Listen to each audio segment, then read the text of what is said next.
유쾌한 정보TV입니다. 잊을만 하면 발생하는 게 대형 중개사고인데요. 약 한 43억 정도의 그 피해액이 추정된다고 언론에서 보도하고 있고, 청와대 그 청원 사이트에도 이제 올라와 있는 내용을 가지고 얘기를 할까 합니다. 경기도 안산시에서 이제 발생한 사건인데요. 그 한 곳에서 상당히 오래 그 영업을 하신 그 공인중개사가 일으킨 사건입니다. 이 영상을 올리는 목적은 이제 피해자 범주에 이제 들어가신 분들이 이제 앞으로 이제 문제시 되는데, 그분들이 이 영상을 보신다면 그 참고하시고, 이런 사건들이 주기적으로 일어나는데, 그 예방 차원에서도 이 영상을 올립니다. 그 다음에 이 영상의 그 순서는 이 영상, 이 사건의 그 개요를 이제 내 나름대로 정리를 해봤어요. 그리고 그 형태, 이 사기 사건의 형태가 어떻게 이루어지는 것인지, 그러면은 피해자들은 향후 어떻게 될 것인지, 그 다음에 또 건물주, 소유자들은 어떻게 될 것인지, 그 다음에 예방 차원에서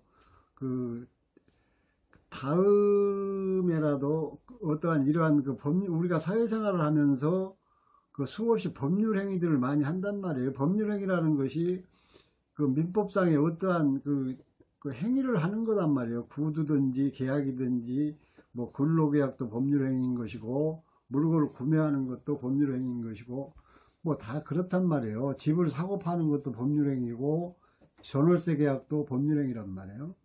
그랬을 때 그 법률 행위를 어떻게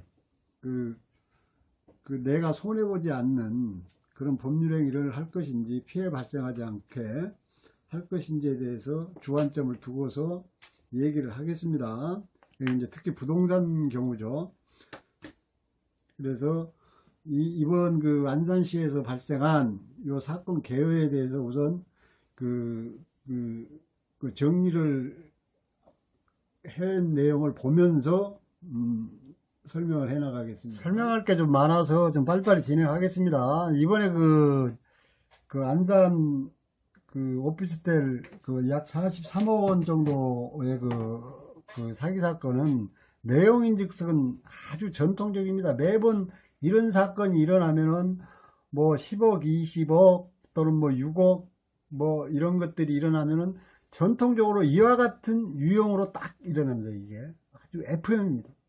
전세계약을 전세계약으로 하는데 임대인한테는 전세를 적게 하고 금액을 적게 주고 새로 들어오는 사람한테 더 받고, 월세를 또 전세계약으로 하고, 월세계약을 월세계약으로 하는데 월세 세입자한테는 보증금을 더 받고, 이런 형태로 이루어집니다. 여러분들이 이게 그대로입니다. 여러분들도 관심 있게 보시면은 매번 일정 기간이 지나면 이런 거 언론에 대두되고 그러지 않습니까?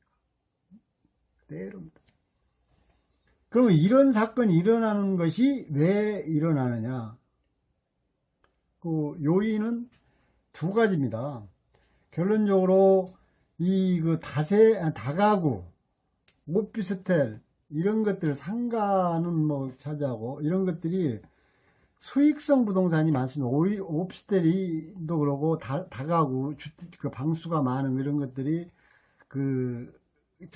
수익성 부동산인데, 과거에 특히 다가구 주택이라든지 오피스텔 같은 경우는 수익이 상당히 좋았어요. 한 6%, 또 심하게는 또 경기 북부 그런 쪽에서는 6.5%, 7%까지도 나왔단 말이에요. 그래서 외지 사람들이 많이 소유하고 있단 말이에요. 서울, 경양 각지. 요즘은 또 보면은 해외에도 많이 나가 있어요. 소유자들이. 그렇게 해서 중개업자들한테 관리를 맡긴단 말이에요. 왜 그러냐면은 중개업자는 중개 업무도 하고 경매 대행 업무도 하고 그 관리 업무도 일정 평수 이하는 관리 업무도 할 수 있단 말이에요. 그렇게 해가지고 관리 업무를 맡은단 말이에요. 서로 믿고. 그래서 그 일일이 이 오는 비용을 절감한단 말이에요. 그래서 이렇게 중개사고가 일어나는 건데, 이걸 중개사고라고 자꾸 얘기를 하면은 참 뭐한데, 중개업자, 이게 뭐 일반 사람 사기 사건인지 물론 하여간 그렇고, 그 얘기를 하려고 그러는 것이 아니고, 이런 것들이 되게 이제 유형이 어떻게 되냐면은, 이제 간단하게 설명, 계약서 작성은 이중계약이라 그러는데, 이중계약이 아닙니다. 이게 실은 이중계약이라는 것은 꼭 계약에 임차인에게는 임대인 정보를 허위로 기재하고, 임대인 계약서에도 임차인 정보를 노출이 안 되게, 가령 아주 전형적으로 전화번호 가운데나 어디 하나씩 바꿔버리게 이렇게 합니다. 또 여기 뭐 안산 경우는 뭐 계약서도 못 받아봤다는 경우도 있고, 뭐 4번 같은 경우는 대부분 계약서 받아가지고 그냥 그 뭐 보관하고 있지, 뭐 그게 뭐 정보가 맞는 건지 뭐 쫓아다니면서 확인합니까? 이런 것도 맞는 얘기고요. 이렇게 한단 말이에요. 그리고 이제 대개 보면 계약 그 본인인가 아닌가, 이제 계약서 쓸 때 이게 쓰기 전에 이제 대개 보면 이거 확인한단 말이에요. 원래 이게 일리 와야 되는 건데, 원래 이게 이거잖아. 그 본인 확인을 하는데, 이제 이게 중개업자들이 이거 확인, 중개업자들이 아니라 중개업자가 이거 그 확인을 차일피일 이런 식으로 이제 그 본인 확인을 이렇게 했나 봐요. 근데 이게 이제 하자죠. 나중에 이제 강론으로 들어가면은 지금 안산이 약 한 43억 피해라고 얘기가 나오는데, 43억 피해자 중에서도 피해를 온전히 받을 그 보상 반환 받는 사람도 있을 것이고, 점점 그 강론에 들어가서 따져보면 전부 틀릴 겁니다. 이제 이런 경우죠. 이런 경우는 이제 그냥 만났으면 신분증 확인하면 될 텐데 신분증 확인 안 해버렸잖아요. 그냥 과실이 있단 말이에요. 이런 것도 유전상으로 해서만 확인한 것이 과실이 있단 말이에요. 중개업자는 뭐 이건 먹고 날린 사람일 거니까 상관없고, 원래 중개사가 그거 해주는 중개사 선관 의무도 있지만은 이건 선관 의무를 따지는 것이 아니고 본인들의 책임을 따는 계약 당사자. 이게 나중에 강론으로 들어가면 과실상계 따진단 말이에요. 이 과실상계 따지는 것도 결론적으로 말하면은 뭐냐면은 이 사람들은 뭐냐면은 본인하고는 상관이 없을 것 같아요. 소유주하고는. 속여버렸잖아요. 그러니까 소유주는, 그러니까 소유주하고 얘기하는 것은 위임 계약서가 그 대리인으로서 할 수 있었을 때는 이제 할 텐데, 그러면 이제 이 사람들이 그 중개사가, 공인중개사가 한국공인중개사협회나 세대한 공인중개사협회에서 이제 중개사고로 이제 판명이 났을 경우는 이제 그 소정에 이제 그 과실상계를 따져서 이제 보상한단 말이에요. 그랬을 때 이 사람들은 과실상계 따져서 이제 따져볼 문제고, 이런 사람들은 이제 아주 좋은 사람들이죠. 이건 100% 본인한테 받을 수 있을 것 같아요. 본인한테. 왜 그러냐면은 이 사람은 이제 어떤 식으로 계약은 했는지는 모르겠지만은 임대보증금하고 임대보증금을 임대인 계약 그 계좌로 송금한 것 같아요. 이랬을 경우는 100% 이건 인정이 된단 말이에요. 수령했으니까. 근데 그 후에 이제 장난질이 들어간 것 같아요. 부동산 중개업자가 임대인에게 임차인이 착오로 더 송금한 걸 중개업자 본인 계좌로 반환을 요구해서 회수해버렸다 이 말이에요. 그리고 착복했다는 얘기죠. 그러니까 임차인은 100% 이거 책임 없잖아. 이거 송금해주고 계약서 갖고 그런데 뭔 상관이야.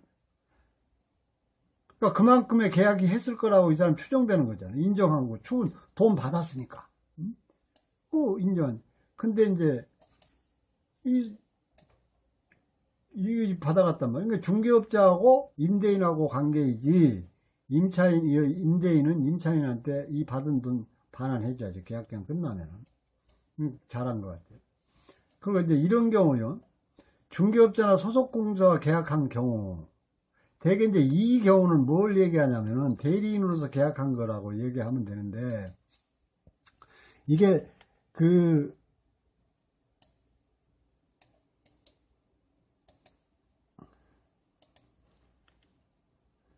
이게 이임장을 확인해야 된단 말이에요. 이임장을 확인하고 첨부.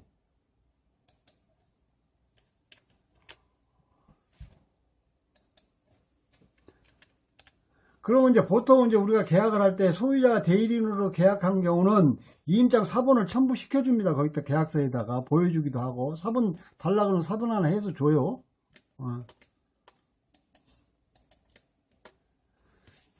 자, 소유자의 대리인으로 계약한 거 이임장 첨부하고, 가령 계약금과 보증금 일체는 모두 소유자에게 통장에 넣은 경우는 이건 이제 본인하고 이제 문제, 소유자한테 받을 수 있단 말이에요. 근데 또 이런 경우는 이제 못 받는, 임대인한테 책임을 못 묻는 거예요. 부동산 말만 믿고 해라. 그래서 해버렸단 말이에요. 계약 썼다는 얘기죠. 뭐 임대인이 이거 책임집니까? 못 진다면. 똑같이 계약을 해도 이런 경우는 본인한테 책임 물을 수 있고, 이건 책임 물을 수 없고. 이랬을 때는 이제 이 사람들은 나중에 이제 어떻게 되냐면, 세대한 공인중개사나 한국공인중개사협회에 공제에 가입이 됐단 말이에요. 공제 가입 안 된 사람도 있기는, 진압을 해가지고 또 안 한 사람도 있는지. 하여간, 그렇게 되면은 공제사고로, 부동산 사고로, 중개사고로 인정이 되면은 과실상계 따져가고 소정액이라도 이제 보상받을 수 있다는 얘기. 이 사람들은 100% 받을 수 있는 거고, 이 사람도 100% 받을 수 있고.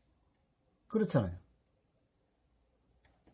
근데 그래서 나중에 강론으로 따져서 들어가면은 현재 그 피해자로 그 나타난 사람들의 범위가 각각 나중에 강론으로 들어가면은 틀려진단 말이에요. 그리고 이제 이건 이제 소유자들한테 하는 얘기입니다.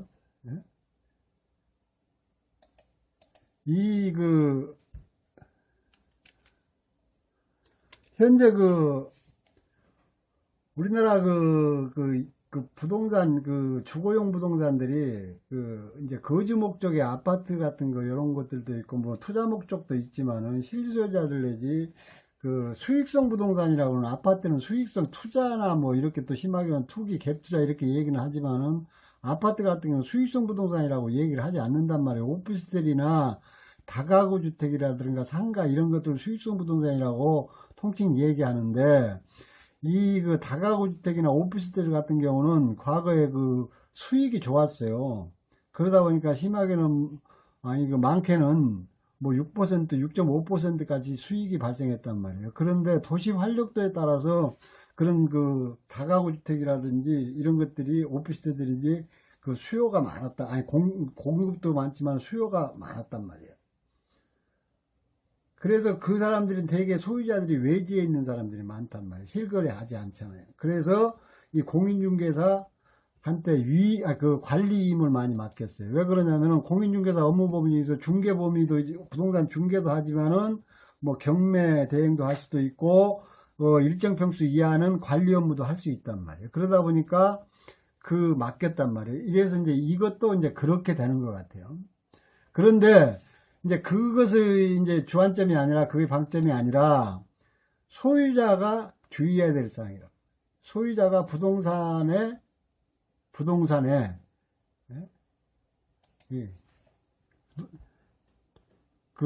제공한, 이 부동산이라고 자꾸 얘기를 하는데, 중개업자에게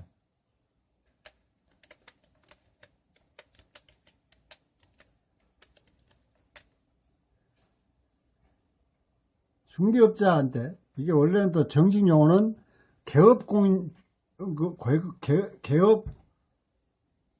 공인중개사라고 얘기를 하는데, 법적인 용어는 그렇습니다. 이렇게 이해를 해 주시기 바랍니다. 그런데 중개업자한테 제공한 위임장이 있단 말이에요. 왜 위임장을 갖고 얘기를 하냐면은, 이 관리를 맡기려면은 이제 두 가지가 있단 말이에요. 그 세분화시키면은 부동산 건물을 관리 대행할 수 있는 계약서가 하나 있어야 되고, 그 다음에 이 부동산 그를